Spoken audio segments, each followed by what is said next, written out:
ശാസ്ത്രലോകത്തെയും പൊതുസമൂഹത്തെയും ഒരുപോലെ അമ്പരപ്പിച്ചുകൊണ്ട് വിചിത്രമായ വാദങ്ങളുമായി വീണ്ടും രംഗത്തെത്തിയിരിക്കുകയാണ് രാജസ്ഥാൻ വിദ്യാഭ്യാസ മന്ത്രി മദൻ ദിലാവർ. നാടൻ പശുവിൻ പാൽ കുടിക്കുന്ന കുട്ടികൾ അസാമാന്യ ബുദ്ധിശാലികളായി മാറുമെന്നും എന്നാൽ എരുമപ്പാൽ കുടിക്കുന്നത് കുട്ടികളെ മന്ദബുദ്ധികളും അലസരുമാക്കുമെന്നുമാണ് മന്ത്രിയുടെ പുതിയ കണ്ടെത്തൽ.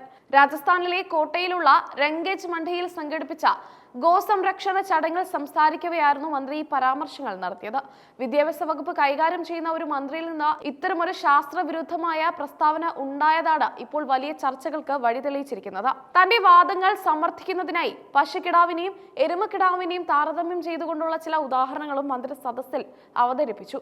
പശുക്കിടാവിനെ ദൂരെ നിന്ന് തുറന്നുവിട്ടാൽ അത് വളരെ വേഗത്തിൽ തന്റെ അമ്മയെ തിരിച്ചറിയുമെന്നും എന്നാൽ എരുമക്കിടാവിനെ അമ്മയെ കണ്ടെത്താൻ ബുദ്ധിമുട്ടാണെന്നും അദ്ദേഹം പറഞ്ഞു. ഇരുവരും കുടിക്കുന്ന പാലിന്റെ വ്യത്യാസമാണ് ഈ പെരുമാറ്റത്തിന് കാരണമെന്നാണ് മന്ത്രി അവകാശപ്പെടുന്നത്.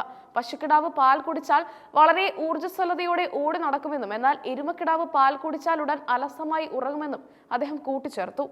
ഉയർന്ന തോളുകളുള്ള നാടൻ പശുക്കളുടെ പാലിന് പ്രത്യേക ഔഷധ ഗുണമുണ്ടെന്നും ഇത് മനുഷ്യന്റെ ബുദ്ധിശക്തിയെ നേരിട്ട് സ്വാധീനിക്കുമെന്നുമാണ് ദിലാവർ വിശ്വസിക്കുന്നത്.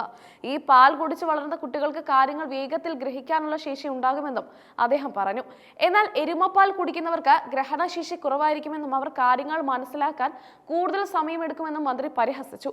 ഒരു വിദ്യാഭ്യാസ മന്ത്രി തന്നെ ഇത്തരം വിവേചനപരമായ പ്രസ്താവനകൾ നടത്തുന്നത് കുട്ടികളിലും രക്ഷിതാക്കളിലും തെറ്റായ ധാരണകൾ ഉണ്ടാക്കുമെന്ന് വിമർശകർ ചൂണ്ടിക്കാട്ടുന്നു.